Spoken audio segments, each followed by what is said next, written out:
Actili. À 9h20, c'est quoi le problème, Félix Mathieu? Nos adolescents sont-ils privés de sommeil avec les actuels rythmes scolaires et particulièrement en zone rurale? Quand la sonnerie retentit à 8h, celle de l'école, le quart scolaire doit passer parfois avant 7h. Ça, c'est un problème. Ah bah oui, prenez un collège ou un lycée en zone rurale avec des cours qui démarrent à 8h, 8h30.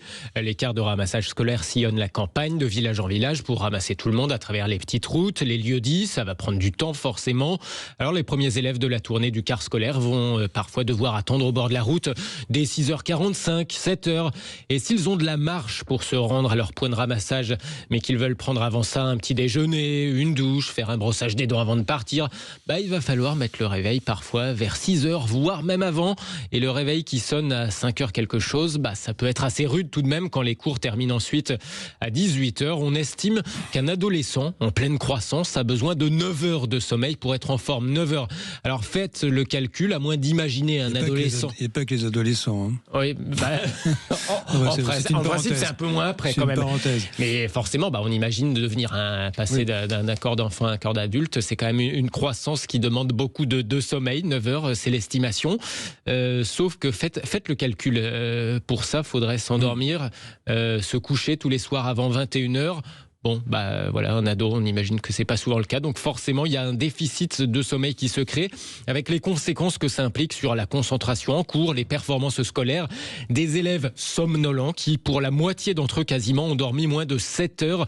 L'assurance maladie estime que les ados de 12 à 18 ans manquent en moyenne d'1 à 2 heures de sommeil par nuit. C'est une moyenne, donc ça veut dire que pour certains, c'est beaucoup plus que ça encore. Alors la Convention citoyenne sur les rythmes de l'enfant, dans ses conclusions rendues cette semaine, propose de démarrer les cours plus tard. Oui, les cours au collège et au lycée ne devraient pas démarrer avant 9h selon ce rapport. C'est l'une des 20 propositions adoptées à une écrasante majorité de ces 125 citoyens tirés au sort. 9h pour le lycée ou pour le collège. Ils dénoncent au-delà de ça une scolarité inadaptée au rythme biologique des enfants.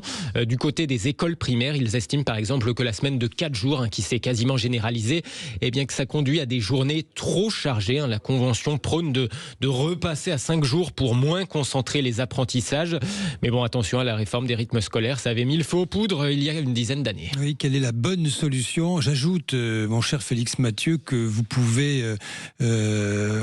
injecter le temps de scrolling avec l'index sur nos écrans. Le soir, il y a pas mal d'ados qui regardent leur smartphone avant de s'endormir, ce qui ne fait qu'ajouter à ces nuits courtes.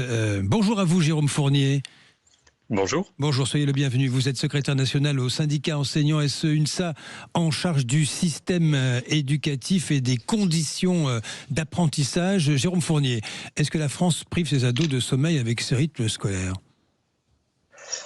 Alors, je ne sais pas si c'est le rythme scolaire qui prive les ados de sommeil, mais effectivement, oui, on voit bien que les études des chronobiologistes montrent que nos adolescents n'en ont pas assez. Donc, c'est un fait. Félix Mathieu. Vous recevez comment, en partant de ce constat, ces préconisations de la Convention citoyenne et notamment celle-ci de plus commencer demain les lycées, les collèges, les cours avant 9h?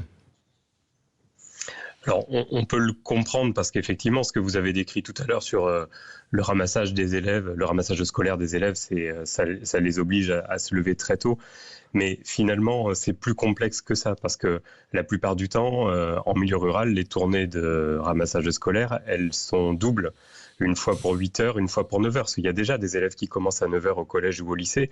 Et justement, c'est fait pour que on puisse organiser le ramassage scolaire parce qu'on n'aurait pas les moyens de déplacer tous les élèves pour 8 heures de toute façon.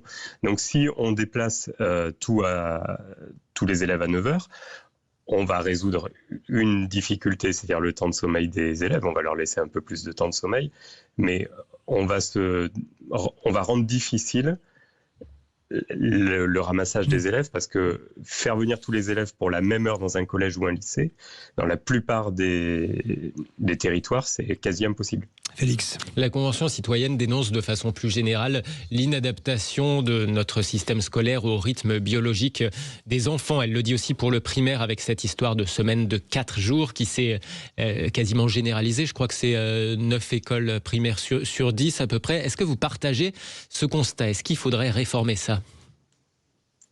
Mais sur le fond, oui, on sait bien que les rythmes scolaires en France, ils ne sont pas adaptés à nos enfants et à nos adolescents.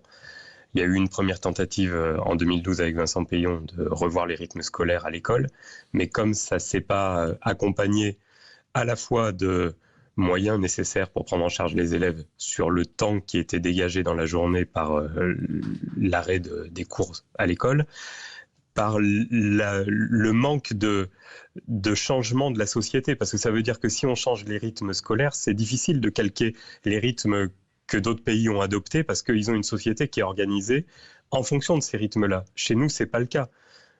Donc, ça suppose aussi que l'ensemble de la société et les entreprises notamment fassent leur révolution. Et puis après, au ministère de l'Éducation nationale, ça supposera aussi qu'il y ait des éléments d'apporter pour les personnels, parce que ça change leur temps de travail, leur rythme de travail. Et on sait bien aujourd'hui que les conditions de travail sont mauvaises, la rémunération n'est pas bonne. Donc on ne peut pas envisager aujourd'hui une réforme des rythmes scolaires comme ça, sans argent, parce que de toute façon le ministère n'en a plus. Ouais. Félix Mathieu. Quand vous parlez des entreprises qui doivent s'adapter, c'est-à-dire que ce qui rend le sujet si inflammable, c'est que les parents d'élèves ont du mal à s'adapter si on change les rythmes scolaires, que ce soit les horaires ou les jours de la semaine, du jour au lendemain. Ben oui, c'est la difficulté, c'est que les parents ils continuent à travailler assez tard le soir pour une part d'entre eux, et donc ça veut dire que les enfants, il faut bien qu'ils soient pris en charge par quelqu'un entre l'arrêt du temps scolaire, si jamais on réduisait la journée de cours, et le moment où les parents peuvent récupérer les enfants. Donc c'est tout un écosystème qui doit se réorganiser aussi. D'ailleurs, je crois que cette Convention citoyenne n'a pas retenu finalement l'idée de réduire le temps de vacances scolaires, même s'il en a été question dans ces travaux, puisque c'était l'un des objets du débat aussi, l'idée de se dire est-ce que le temps scolaire est trop concentré sur trop peu de semaines. Quelle est votre position là-dessus ? Nous, on constate que le président de la République a organisé cette convention pour réduire les vacances d'été et que finalement les citoyens n'ont pas retenu cette idée-là. Par contre, ils ont retenu une bonne idée qui était celle qu'on avait déjà travaillée, nous, au ministère, avec l'ensemble de la communauté éducative, c'est de réorganiser les petites vacances dans l'année en passant de 3 à 2 zones et en garantissant un rythme de 7 semaines de cours et 2 semaines de vacances. Et ce qui permettrait notamment d'avoir une fin d'année beaucoup moins longue, notamment à l'école et au collège. Au lycée, il y a des examens, donc c'est pas tout à fait le même problème. Donc cette mesure-là, elle ne coûte rien et elle pourrait être mise en œuvre très rapidement. Allez, nous verrons bien en tous les cas. Merci à vous, Jérôme Fournier, secrétaire national au syndicat enseignant SE-UNSA. Vous êtes en charge du système éducatif et des conditions d'apprentissage. C'est vrai que, Félix Mathieu, cette question de rythme scolaire est fondamentale et vous avez bien fait de rappeler aussi ce qui relève du temps des vacances. C'est un débat qui reste sur la table et qui ne sera pas tranché dans les prochains mois. Vraisemblablement, ce sera aussi un des débats de la future élection présidentielle à venir.